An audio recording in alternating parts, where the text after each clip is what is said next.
You've done it. You've broken in with the potential customer enough for them to want to have a discussion with you and figure out whether it makes sense to have further discussions and possibly even talk about solutions, which led you to getting the presentation to demonstrate what it is that you could actually offer, to a point where now everybody is interested in buying your solution. So there's only one thing else that we need to discuss: the price. And how do we do that?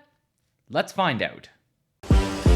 Do you desire a competitive advantage delivered weekly that will help propel you into the next level of your sales career?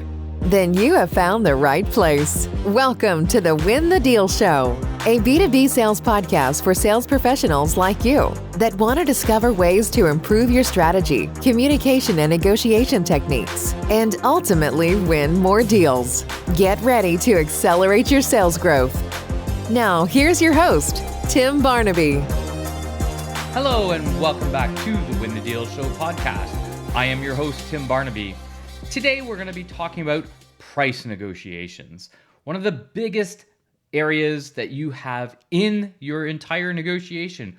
It is the price. It is the one thing that is circled on the page that your B2B buyer is looking for, is craving for, and is usually going to be negotiating around. So today, let's dive in and talk about what makes sense for us as the B2B seller when we're positioning our price for the solutions that we're offering, and how it's going to put us in a better position in the manner in which we put it forward so that we can close more deals. Before we get started, make sure you take the opportunity to grab my free guide to telling better sales stories, the 5 must-haves to turn your sales story into a success. It's specifically for B2B sales professionals, and it outlines the easy, straightforward story selling strategies that I and my clients use to hone their most important asset.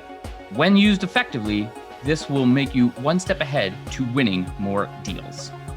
If you want to make an impact on your sales, go to timbarnaby.com/story and grab a copy of the 5 must-haves. Thinking as a B2B procurement professional, I can tell you that price is generally the one area that we will always look at. I mean, I don't even think I need to say general, do I? You understand, as a procurement professional, that's pretty much the number one area that we're going to go and look at. And of course, we're going to ask you to try and drop those prices down by 5 points, 20 points, whatever the number is, to make it fit maybe an arbitrary budget number, or perhaps show that whatever it was the first offered price or whatever number that might be, maybe it was the 10th time, the 10th round that you have given in your negotiation with whoever you've been working with. Procurement is always going to look at the number and see what they can do to lower it. And so as a B2B sales professional, you need to be prepared for these price negotiations, not just with procurement, but with whoever the buyer is, whoever is part of the decision-making criteria committee, whoever it is that is representing the organization. Most times it will be procurement, and sometimes it will be a higher up senior who's involved because they want to show their negotiation skills as well. So let's talk about price negotiations.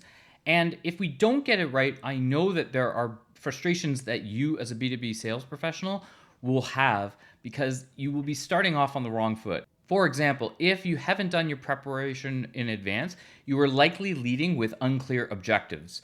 You are going down a path without a map. You are really trying to solve a problem without really understanding what the challenge solution is at the end of the day. And therefore, you will be perhaps down a road that makes no sense for you to be down. This is where you're likely going to end up discounting, because in order to get somebody back onto the right path, that's really the only thing that they're going to be looking for is, so how do you give me a discount to make this work? The second challenge is that you lose out on your leverage. The challenge with not being prepared is you don't have all the levers in place. You don't know what strings to pull. You don't know where there may be areas of concern, areas that you know need to be addressed. And if you haven't done that in advance, you're not going to be able to trade off with anything while you're in the heat of the moment. So all of a sudden, any leverage that you think you may have will be lost. And that means that, again, you'll end up having to default to something like discounting your price in order to keep the deal moving forward. And finally, you will run out of options. You'll be limited in terms of your ideas. You won't have that creative element that will put you on a path that makes sense to be able to listen to what the potential customer is stating and then thinking of a different way other than discounting to get you to the same conclusion where both parties can be agreeable or amenable to what is the possibility versus just being a discount. And so you want to think about the fact that without doing that prep work, any of those options wouldn't be available to you. You want to make sure that you've done all of that in advance so that you, again, have them available at the ready in case you need to pull on them and be able to work through the price negotiation in the moment. If you get this right, you will experience a different type of negotiation. You will be more empowered for future negotiations. Why?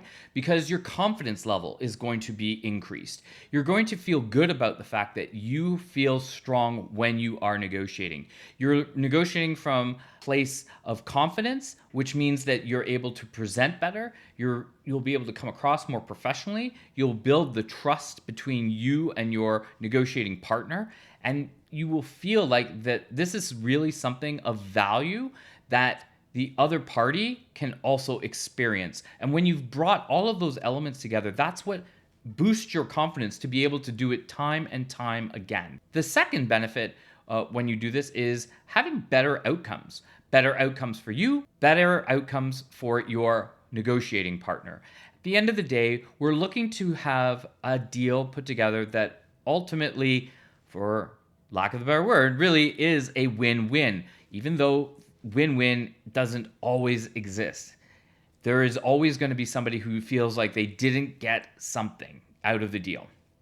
And so, but you still want to attempt to make the negotiation proceed in a manner where both parties at least feel like they were treated fairly, like the negotiation was handled professionally, where when we come away from all of the commercial terms, from all of the back and forth, from all of the holding positions and trying to fight for what's right for your particular organization, you can shake hands and go on to the next step, whether it's closing out the deal together or potentially not closing out the deal together, but at least still, as two human beings, be able to look each other in the eye and go for a coffee, go for a drink, go for a meal, be able to stay connected in some way, shape, or form. We will always have that strong bias internally to defend our territory from a sales position versus a buying position, but we really do want to make sure that we have done so professionally and, again, with that boost of confidence to be able to do it time and time again. You know that you can drive a better, deeper outcome for your business partner and for you and your organization. And so when you do that time and time again, that's where you're going to see better outcomes because you know that deals are put together in a more effective manner. And finally, you will find that you will have an improved reputation. Once again, when you can walk away from a negotiation, whether it was good, bad, or indifferent, be able to shake hands with your negotiation partner and say, let's go for a drink. Let's go to dinner. Let's stay in touch. You know that that is a great relationship for going forward. You never know when somebody may want to refer you in the future. Maybe it doesn't work out on this deal, but maybe it works out for someone else because they didn't have the budget, but somebody else does. Because this isn't the right solution fit for them, but it might be for somebody else. You just want to make sure that those people who are on the side, whether it's through a same side selling approach, like we discussed in last week's book review from Ian Altman, or whether you're sitting across the table from one another, however you structure your negotiation deals, you want to make sure that you at least walk away with that improved position so that you have a reputation that is one of strong and fair and that people want to do business with you because they know that they'll be treated well going forward. So if we don't do this right, there are three big mistakes that most B2B sales professionals will face as the negotiation goes on. The first is that they underestimate the power of the buyer. And it's not always the procurement professional that I'm speaking about. It is whoever it is representing the buying committee that has majority of power that you may not take into consideration. You never know if there's another party as part of the discussion and what influence they may or may not have as part of making the deal move forward. Without doing the research and asking the questions and ensuring that you're familiar with what the buyer's buying process is compared to your selling process and how you can interweave them and make them work, you really are handing your power back to the buyer and then are subject to their buying process. And if you haven't uncovered all of the facets of what's involved with that, you never know if they could pull something at the last minute. Think of an example where you have likely thought you were dealing with a champion who is going to see the deal through, only to learn at the end that they actually aren't the right people. They're now going to throw it over to procurement and they're going to try and negotiate further with you. Or they're going to go to the ends of the negotiation. You're going to think that you've done everything that you possibly can. And yet, somewhere in the background, somebody who isn't directly involved in the deal but is being kept up to date on the deal, I'm thinking of a procurement leader or a CFO who doesn't like the deal as presented and wants to take a shot at it as well. So being ready and understanding what is involved so that not all power has been given away and that you can prepare yourself for what might lie ahead. The second big mistake is being too emotionally involved. And I can completely understand where this is a challenge. After all, people will treat it emotionally because it is their job. We've explained this before where selling is about change, changing from status quo. And if someone is making a commitment to step away from a current solution, which either they have decided or someone else in their organization who is still there has decided, maybe their boss's boss, something that someone has to admit isn't working any longer and we need something new, improved, to make the position work better, to get better outcomes. And there's going to be some resentment if things don't go well. We'll get so heavily involved personally and emotionally because of the time it takes to get through all of the meetings, to get through the research, to get people on board. There's an emotional investment made by both parties to get the deal to the end state. And if we don't hold our emotions in check, we can give away our positions really quickly. We can also let our emotions take over, where what I was stating before, can we walk away at the end of the deal, whether it was good, bad, or indifferent, and still be able to have a drink or have a meal, or at least be able to stay in connection with that potential negotiation partner in the future? Sometimes negotiations have gone sour and people don't have that relationship anymore. It's strained, and we need to consider how we keep that in check so that we can maintain our positions for future negotiations. The third big mistake is that there are politics involved.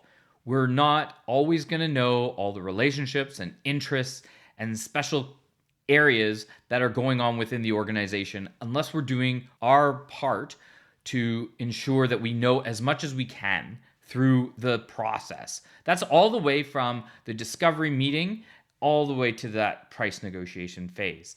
Really asking lots of questions, uncovering who else could potentially be impacted by the deal, and getting their interests on the table, bringing them in to get buy-in, making sure that we don't uncover or see potential issues where one area might be affected by another, and yet the other group might not be included or involved or aware that something might be happening. And if this is the case, then you never want to be in that position where the politics take over, right? The deal makes sense, the pricing looks good, it seems like we can make this deal work, but Charlie over in manufacturing area isn't happy with this because it's not going to suit his part. Or Sally over in marketing isn't aligned because it actually goes against what she is working on for a specific campaign.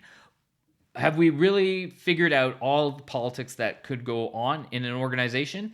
It's likely not possible, but we need to be prepared, because if we haven't done our preparation work, you could never be too sure that something might just pop up out of the blue and ruin your deal altogether. Now, let's look at the strategies that we want to adopt when we are approaching our price negotiations, and be absolutely sure that as we go through this process, we are setting ourselves up for success. The first strategy is to position the gap. This is all about ensuring that the value is first and foremost presented in a manner that it delivers on the outcomes that are to be achieved. So we want to ensure that we have measured and quantified the amount of the outcome of what the solution is going to deliver, and that the investment for that solution is far less than the results of the outcome that are being achieved. Plainly stated, the investment of a $100,000 solution is going to generate $1 million of net new revenue for the customer. There's a wide enough gap from the investment to the outcome that it makes sense to want to step out of the comfort zone and reach for that outcome. We need to ensure that we have positioned the gap accordingly, that the value and the investment being offered will generate a much bigger impact in the outcome than if they weren't to make the investment. We don't want to position the price. And we don't even want to use the word price because at the end of the day, that's what procurement is looking for. They're looking for a number without any context so that they can just do a quick calculation of price times 0.8 to ask for a reduction. The second strategy is to be the guide. This is along the same lines of storytelling, and a good storyteller is being the guide, not being the hero of the story. This is your role as the price negotiator for your organization. You are the guide. You are the person leading the negotiation. You start, you set the agenda, you put offers on the table first. You need to be first and foremost out front and explaining to your negotiating partner, here's how we're going to play this out. Here's how this process works. I believe it will instill a big confidence in you, but it will also instill confidence in your buyer to know that they can easily just rely on the same formula as price times 0.8 and drive a deeper discount. But if they feel that you have their best interest at heart by positioning the gap and then being the guide to say, here's how we get to that outcome. Here's how we see this playing out. Here's how this investment is going to help you generate this kind of an outcome. And we do that through A, B, C, D, E. Again, being that guide and putting them on that path, not making them walk it, but getting them to walk down that way, that path that you have created for them, is what's going to make you a stronger negotiator as part of the team, versus being the person who is trying to be the hero and again trying to position in a way that it's all about you and all about your company and how it benefits in your organization, versus how the customer or potential customer is going to be better in the long run, breaking away from status quo and achieving better results for themselves. So be the guide and put them on the right path to success. The third strategy is that you have to contain your composure. This is all about the emotions. There will be heated exchanges. There will be digging in the heels for positions on certain areas, and especially around pricing. And this is one where people will have their back up against the wall. There will be people on the other side that need to bring in the deal in a manner that perhaps is not going to align with your goals and objectives. And this is where there needs to be negotiations back and forth and what makes sense. It can be discounting, but it could be something else. And this is where you have to remember that you're negotiating with a human on the other side. They are going to get frustrated, angry. They're going to perhaps not want to call you or email you. They'll start with one communication method and they'll change to another because they won't want to face off and be contentious, and yet it will become contentious. And that might change again. They'll go from being angry to frustrated to furious, all in the same day, perhaps. And that's why the communication style will change. And that's why the communication modes will change. And we need to be prepared for that. But we need to keep our emotions in check and realize this is a business decision. And this is how we get to the end path. We can scream and complain about the method in which we're doing it. But at the end of the day, this, from your perspective, is still the best path going forward to get the outcomes that they are desiring. It might be ugly, but it will happen and be on the, when you get to the other side, when you get past the ugliness and we've agreed on whatever the amount is, we know that the outcome is going to achieve X, Y, and Z for you.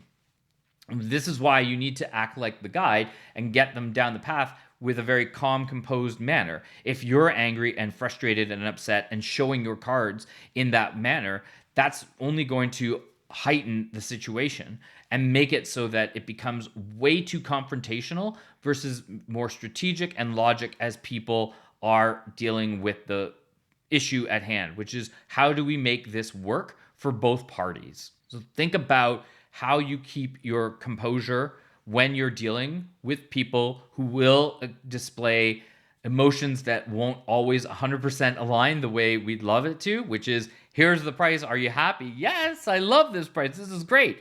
Sure, that can happen every once in a while, but we know that it doesn't happen all of the time. But by containing our emotions and composure so that we are seen as being professional and courteous and professional, that's going to heighten up our ability within the negotiating partner relationship, bring in that confidence that I've been speaking about before, and put you in a better light when it comes to being putting a deal together and making it work for both parties.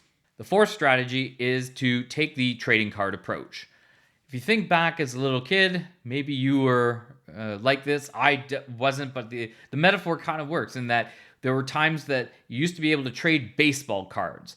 And that's what it was. It was a trade. It was, I have this person. Do you have this person? I believe my card is worth this. I believe this might be this person, this card is actually worth two cards because perhaps it's more widely known because it might have more value, like whatever. As a kid, when you were bartering back and forth with your friends over these trading cards, you came up with what made sense in the moment, again, based on the facts of the ground of at the time.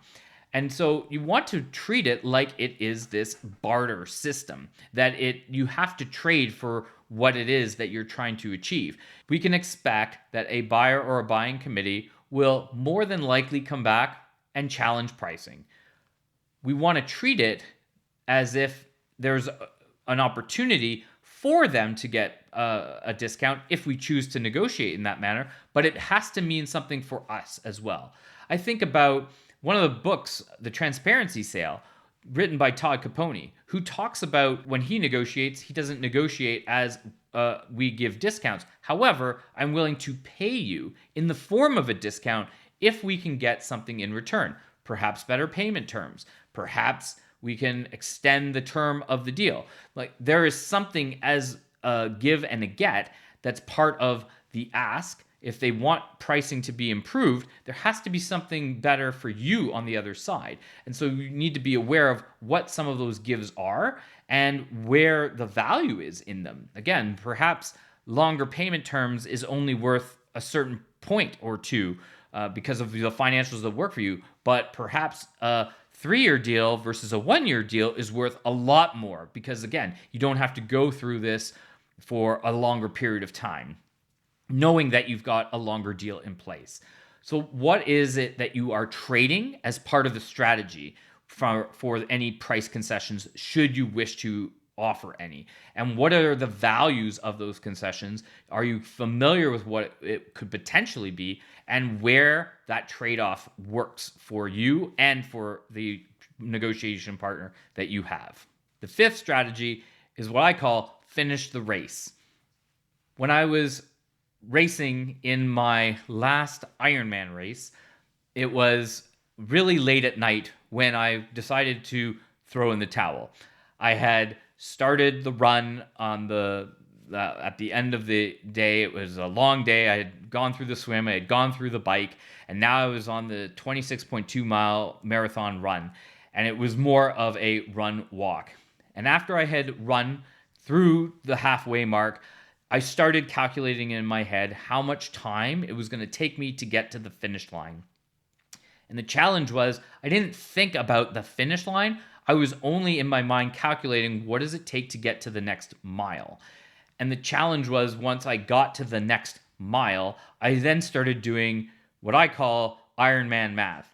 It's not quite accurate. And the challenge was that I even mentally still can recall doing some of that math in my head as I was walking for another 2 miles before I finally decided in my mind that there wasn't going to be enough time for me to get to the finish line. So I called it quits, asked them to come pick me up in a van. I took a defeated approach. I didn't think about the finish line. I didn't think about, well, what if we walked a little bit faster? What if we weren't just walking, which by that time I was, but why couldn't I figure out a way just to do 10 steps? Like this mile, I'll do 10 steps as a run. And then the next mile, I'm going to do 15 steps as a run. Like, what will that do? Well, how can I recalculate and be thinking about the solution, thinking about the solution being I need to get past the finish line versus I just need to know if I'm going to make the number based on hitting a certain time in the next mile. So I was shortchanging myself, which really set me back.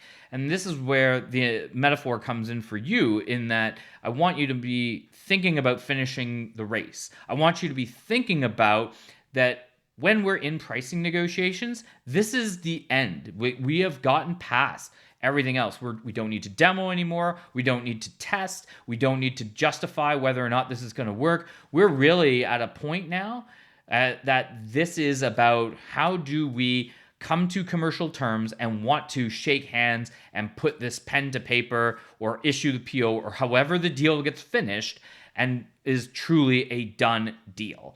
And then with that sense in mind, with that strategy of this is about finishing the race, not just looking at how do I just get another point or two, or how do I get a little bit more leverage as part of the deal, but truly solving a problem, delivering outcomes that are going to benefit the customer through a guided process that instills a confidence in them that you are the right solution for them in this moment. All of these factors are all centered around finishing the race, getting to an end state, knowing that we can work through any of these challenges that they're presenting and that we are going to have a deal at the end. If we don't have that as a mindset, we are setting ourselves up for failure. And you'll be like me, struggling to get to another point because we're just not thinking about the end game. We're thinking about that next mile instead. Finally, whether we like it or not, the sixth strategy is we need to think like Kenny Rogers. And what I mean by that is we got to know when to fold them. There are times when we need to really consider, does this deal make sense? Does this deal make it better for the customer, for the outcomes that they're going to achieve? And we as an organization are going to see revenue, profitability, increased visibility because it's another customer that we know can be satisfied with the work that we're going to deliver, and we're going to get referral business from it, or we're going to get testimonial business from it. We see a positive outcome. We're not shortchanging ourselves. We're not cutting corners. We're not trying to deceive our way to close a deal that really isn't of any benefit or of interest for us. We still need to be in business to deliver the solutions for our customer. And if we find that the pricing negotiation is one in which we can't achieve the revenue goals or the profitability goals for our organization in the manner in which it's being presented, then we might need to walk away from this deal. And sometimes admitting to our negotiating partner, we have come as far as we can. We have put everything on the table. We know exactly where you need to be or where you'd like to see this price at. But based on the outcome you're trying to achieve, based on what we've already talked through in terms of transition costs and project plan and investment that it's going to take from us and from you in order to get there, this is the best we can do. And if you cannot meet it, there unfortunately may not be a relationship here for us to be able to bridge. As much as you want to finish the race, which I just said in the last strategy, we do need to understand that we don't do business to lose business. It does us no good to be putting a deal forward where we are going to lose money.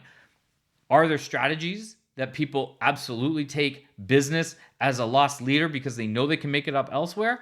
Sure. And if that's a risk that you have weighted and calculated and decided that that makes sense for you, by all means, proceed. I believe, though, that it has to be, again, this win-win for both parties. They have to win as the negotiating partner, that they're going to receive outcomes that you know that you can deliver for them in the manner in which you've proposed that far outweighs the investment that they have to put forward. And the investment that you have put forward is fair and transparent and is willing to be tested if need be, but it can only be done through you because this is truly customized for them.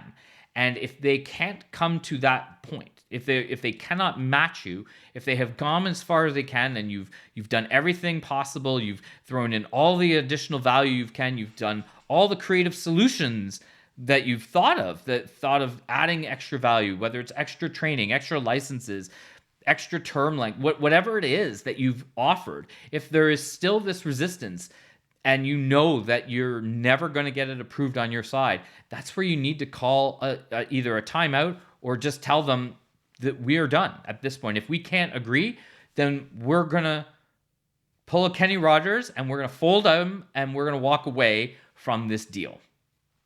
For those of you who get the reference, you're my kind of people. If you don't get the reference, look up Kenny Rogers, the gambler.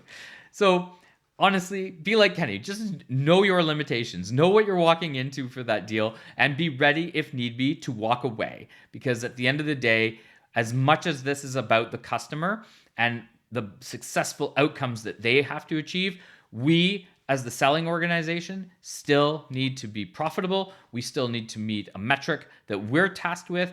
If we've done our job properly, if we have positioned ourselves as the solution of choice that has been measured against a specific set of outcomes, that investment in the solution will be far less than the outcome that they are going to achieve, there should be no reason why they wouldn't want to proceed.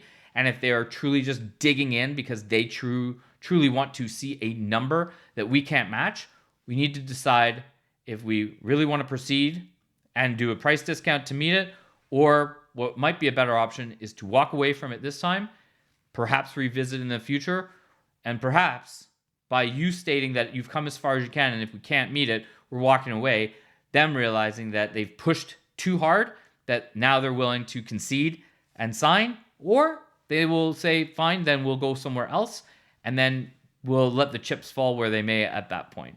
But just understand what your limitations are and know that when you've reached that point, that you're prepared to walk away because you've prepared for it in advance and you know what that point is, and therefore you can have confidence that you've done everything that you can to put something together. But if it doesn't work out this time, perhaps in the future it will. Leaders are readers. Want to become the next leader for your team? Let's check out what Tim is reading this week. This week, if you haven't caught on already, the book that I read is The Transparency Sale by Todd Caponi. And there's so much goodness in this book. I have referenced it on other podcasts, which is why I read it again, because I was really needing some of what Todd was talking about in this book. There is so much value here because he walks you through his thought process on a deal as a former CRO and also as a sales leader and trainer in the sales community. Todd really is one that is being, just as the title talks about, being very open and transparent about how he does deals, how he structures his sales team, how he approaches a customer with very much an open book. This is the best that we can do. This is what we believe the right outcomes are for you. This is how I think that the deal can go. The example I gave about the paying you in the form of a discount is straight out of Transparency Sale. So I would encourage you, if you haven't already, to pick up a copy of Todd's book. There is so much value there through it all. I've got it earmarked, which is why this also, just like last week, I am not giving away Todd's book because I go back to it time and time again just to reference as a point of reflection of, am I thinking about this in the right way? And some of the words and the methodologies that Todd talks about in his book are of great value and reinforcement that what I believe that I'm putting forward for my clients and people that I work with is that this is the right approach. I feel that Todd has somebody in the community who has a lot of exposure. He has a lot of people who are following him and really taking on with the Transparency Sale methodology, one in which I believe really resonates with the same kind of thought that I work through. So I encourage you, if you haven't already, go ahead, order it, give it a read. I think you'll really enjoy it, and I think you'll get a lot of value out of picking up on some of the approaches that Todd talks about in his book. Well, that does it for another episode of the Win the Deal Show. I hope that you are getting tons of value from this. If you would do me a favor, please share this episode with your friends in the sales community. I'd love to get some feedback of what you think and what perhaps some of your sales professional friends are thinking about from a price negotiation perspective. What did I hit and what did I miss? What were some of the things that resonated with you?